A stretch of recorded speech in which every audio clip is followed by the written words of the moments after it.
Hey everyone, Edge of Nightfall here. A few videos ago, I mentioned how I wanted to make more videos on the occult. And I also mentioned how I've been an occult practitioner for several years now. And so I thought I would make a video on 9 things that I wish I knew when I had first started on my occult journey. Specifically, if you are starting in the practice of witchcraft, as that's initially what attracts most newcomers to the occult in general. Some of these concepts that I'm going to be talking about may or may not be familiar to some of you watching, but for those of you who have embarked on this occult journey and are just starting out and have familiarized yourself with some of the basic key principles, these are things that I wish I had known starting out on my path all those years ago. A lot of these concepts that I'm going to be mentioning are going to sound like illegitimate advice, something that I just made up and that have no place in any sort of occult practice. But I can assure you that this information is critical for anybody starting out on a spiritual path.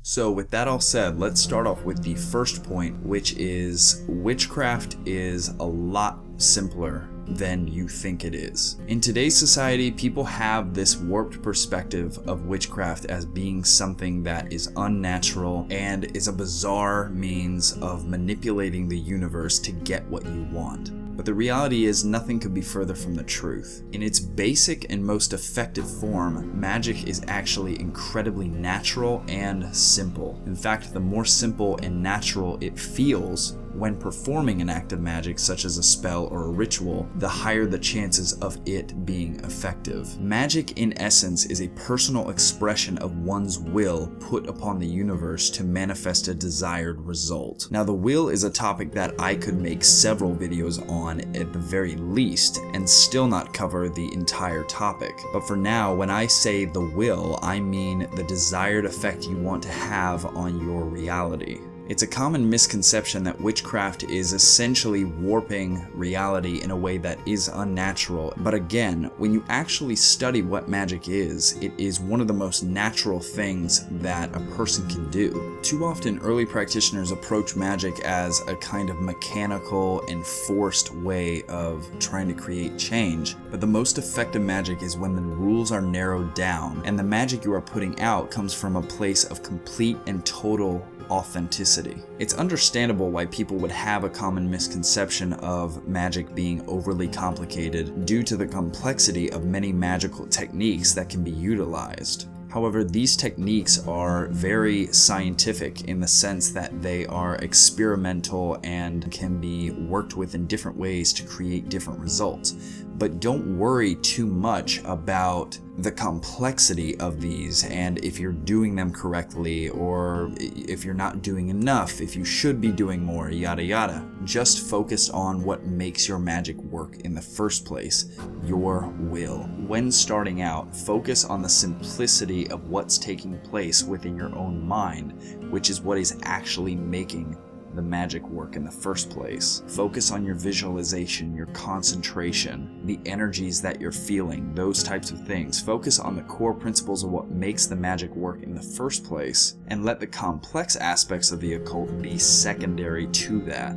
Point number 2, follow your own path. This may seem cliche, and it may seem overly simplistic, but this point is crucial if you are going to develop on the path at a rapid rate. Again, witchcraft seems like it's about a bunch of rules, about a bunch of tedious steps that you have to follow in a mechanical way that, has to be done at this certain hour and in facing this certain direction with these different herbs and this type of, stones and candles and what have you. But again, what makes the path of magic truly effective is following one's own internal guidance system, listening to your inner voice within. Each one of us has our own path in life to follow. Each one of us have different interests and different things that call to us.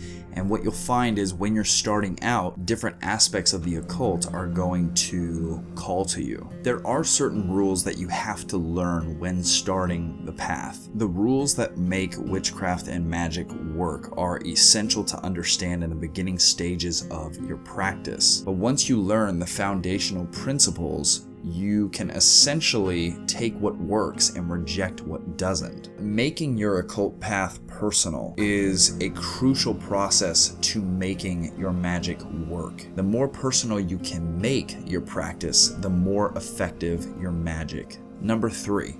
Now this point is going to seem a little bit contradictory to the second point, but it's actually complementary to it, which is following a specific tradition. While I'm not going back on what I just said about following your specific path, it is important to start out following a specific tradition or what resembles a specific tradition starting out.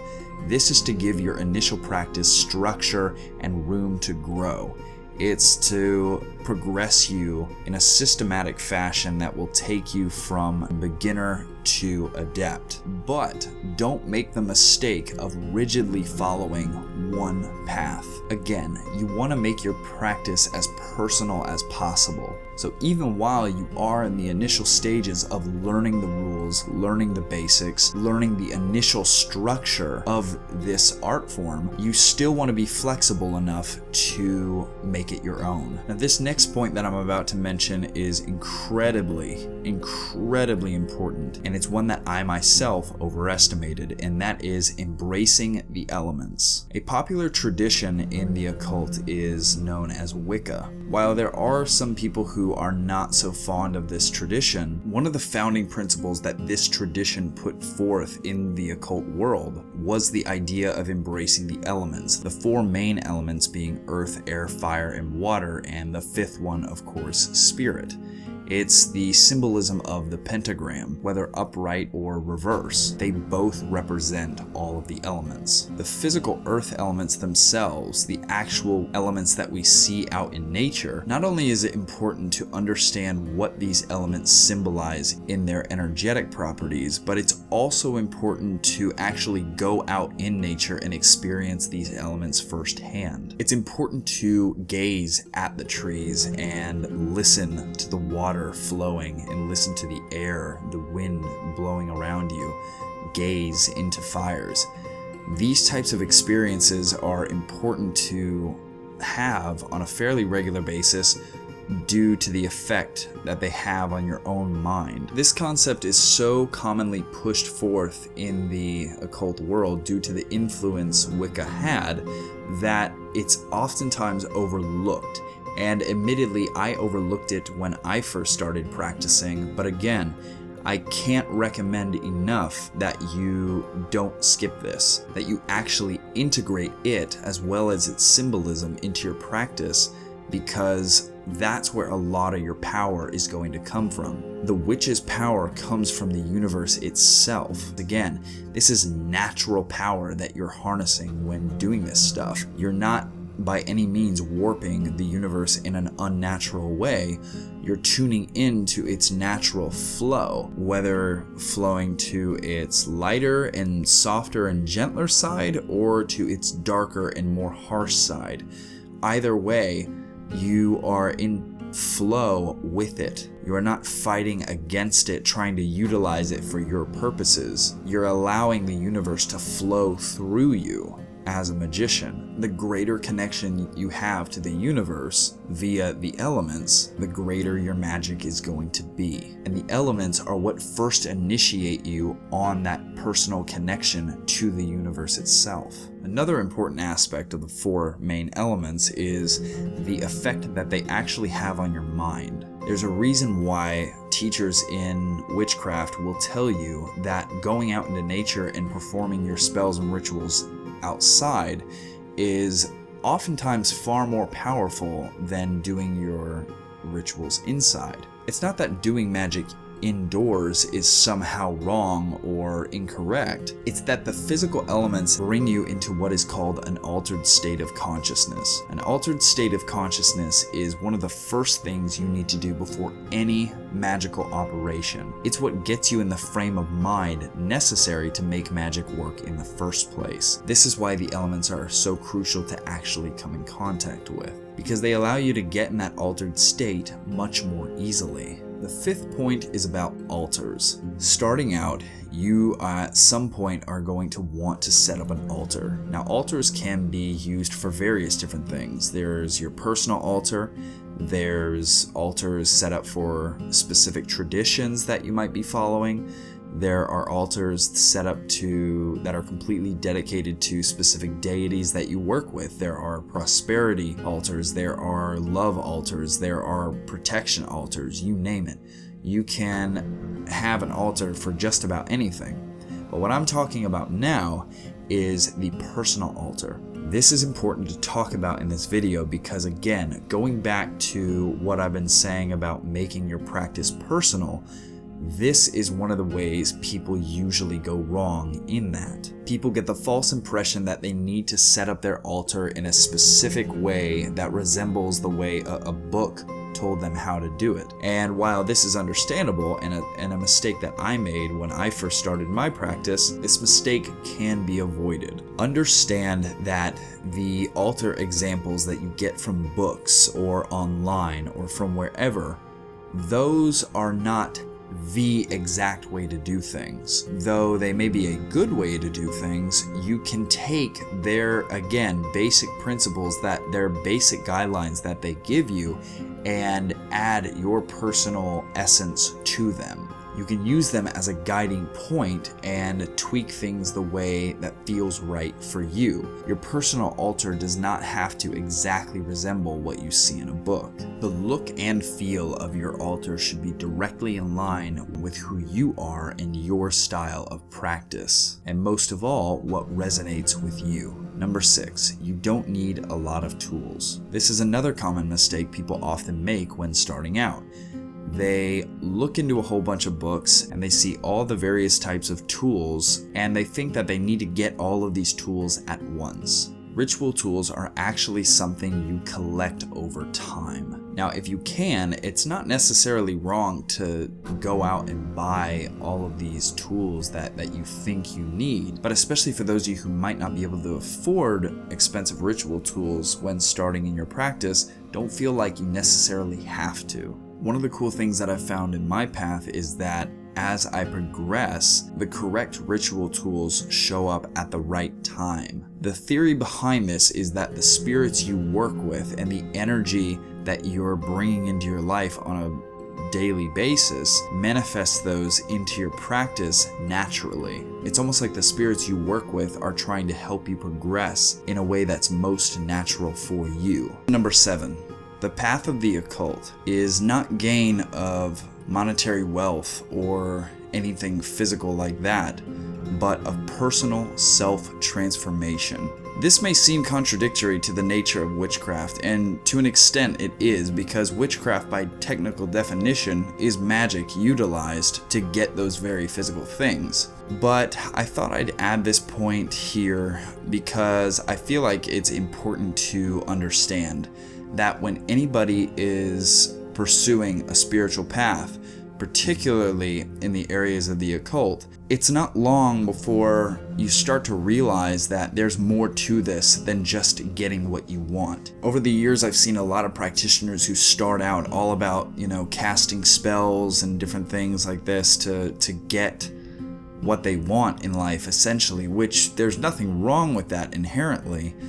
But what I've seen that I think is interesting is that over time, they eventually get tired of it. There eventually seems to be a shifting of mindset in them, and there starts to become a change within them. You can see that they're more focused on personal transformation rather than just getting what they want. In fact, magic at its deepest core is about self-transformation. I know that's not what people would typically expect when they think about the occult and magic and witchcraft, but it is truly about personal transformation. And in my opinion, it is arguably the greatest method of personal self-transformation. Similar to how many different ways there are to get what you want in life through magic, there's numerous ways to transform yourself, essentially. Reason number 8, not letting correspondences take over your practice. One of the easiest things to get caught up in starting out on this path is the idea that you need a whole bunch of items to make magic work. And I mentioned this earlier in this video, but I feel the need to repeat this concept again. Those of you who have tried casting spells know that there's a bunch of recommendations for what items you should have and a specific way of doing things. If you've ever looked at a book of spells, you probably noticed that there are a bunch of recommendations for different items that you need, different herbs, stones, ritual tools, different oils and things like that you probably, some of which you probably haven't even heard of. And some of them can be very difficult to get your hands on. But again, this goes back to that mechanical mindset that magic is all about this technical series of steps that you have to follow through in order to get what you want. That's not what it's about. It's about harnessing the will. And the items that you use are only tools to help get you in a certain state of mind. They're not the actual practice itself. Never let something outside of yourself be your practice. Always embrace your practice from a place from within, not anything that is outside of yourself. Don't allow yourself to become obsessed with the perfect timing, with the perfect tools and the perfect items and things like that. That's not, at the end of the day, what is important. Those things do help, but what really makes magic effective is what's within. And the final point, number 9, allow your intuition to guide you to success. Allow your intuition to be your inner compass that it was always meant to be. You'll have people in the occult community tell you different things and say this and say that and recommend this and that and whatever have you. But the reality is, you know what's best for you. Not anyone else, not anyone outside of yourself. You are the one who deep down inside knows where you need to go. If something doesn't feel right, or it doesn't feel like that's where you need to go, don't do it. Don't go down that path. Only do what you feel your intuition is guiding you to do, because at the end of the day, intuition trumps everything. Your path should evolve naturally based on what you feel is most natural to you. Don't let anyone tell you you need to do something that does not feel right. That is a recipe for disaster and a lot of wasted time. In fact, there are so many areas of study in the occult that following your intuition is really the only way to get to where you truly want to be on this path, because there are so many different practices that could take you a million different places. But at the end of the day, your intuition knows how to navigate through all that to get you to where you want to be. So if you're starting out on this path, I hope you found value in this video, and I hope you take the information given and apply it to your specific path. Because again, if I had applied the information that I'm giving to you in this video back when I first started, it would have saved me so much time, and I would be years ahead of where I am now. Mistakes are part of the process, but it's always nice to take the mistakes that you've learned and help others hopefully avoid those on their paths. If you guys have any questions for me, feel free to leave them in the comments section. I'd be happy to help you guys out. If you are starting on your path or interested in starting or just want to know more about the occult, I'd be happy to do that. Thank you all for watching this video, and I will see you in the next one.